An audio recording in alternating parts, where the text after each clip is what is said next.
मंदिराच्या बाहेर लिहिलेलं एक सुंदर वाक्य.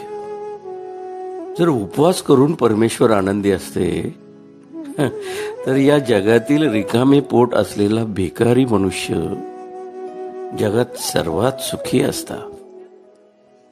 उपवास शरीरासाठी नाही तर विचारांसाठी केला पाहिजे. मनुष्य स्वतःच्या नजरेत सुखी असला पाहिजे. जग तर परमेश्वरापासून सुद्धा दुखी आहे. मित्र हो, चिमण्या जिवंत असताना कीटक खातात आणि याच चिमण्या जेव्हा मृत्यू पावतात तेव्हा हेच कीटक त्यांना खातात. म्हणून एका गोष्टीवर लक्ष ठेवलं पाहिजे की वेळ आणि परिस्थिती केव्हाही बदलू शकते. त्यामुळं कधीही कुणाचाही अपमान करू नका. कधीही कुणालाही आजमावू सुद्धा नका. तुम्ही शक्तिशाली असालही, परंतु वेळ मात्र तुमच्यापेक्षाही शक्तिशाली असते. एका झाडापासून किंवा झाडाच्या वनांपासून अनेक माचीच्या काड्या बनवता येतीलही, परंतु तीच एक काडी संपूर्ण त्या झाडांच्या वनालाही पेटू शकते.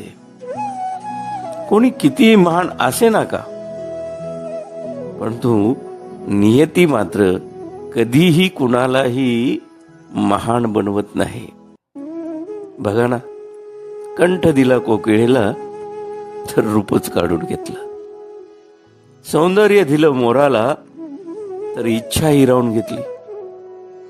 इच्छा दिली मानवाला तर समाधान मात्र दूर नेलं.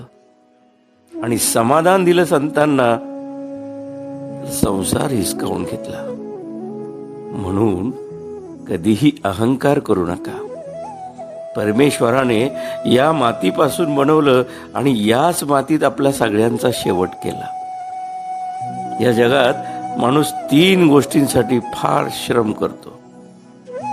पहिली गोष्ट, माझं नाव मोठं व्हावं, माझा पोशाख चांगला असावा आणि माझं घर सुंदर असावं. पण परमेश्वरही तितकाच अगदी चलाख. मृत्यू होताच परमेश्वर या 3ही गोष्टी सगळ्यात पहिल्या बदलून टाकतो. नावापुढं स्वर्गीय, पोशाख कफन आणि घर स्मशान करून टाकतो. कटू आहे पण सत्यही आहे, जे आपण समजून कधीच घेत नाही. अहो, दगड एकदाच देवळात जातो पण भगवंत होतो. माणूस 1000 वेळा मंदिरात जातो पण दगडच राहतो. कोणी लिहिलं माहित नाही, पण लिहिणाऱ्याला सलाम. बघा, पटलं तर घ्या यातून काहीतरी. अभिवाचन विठ्ठल शितोळे.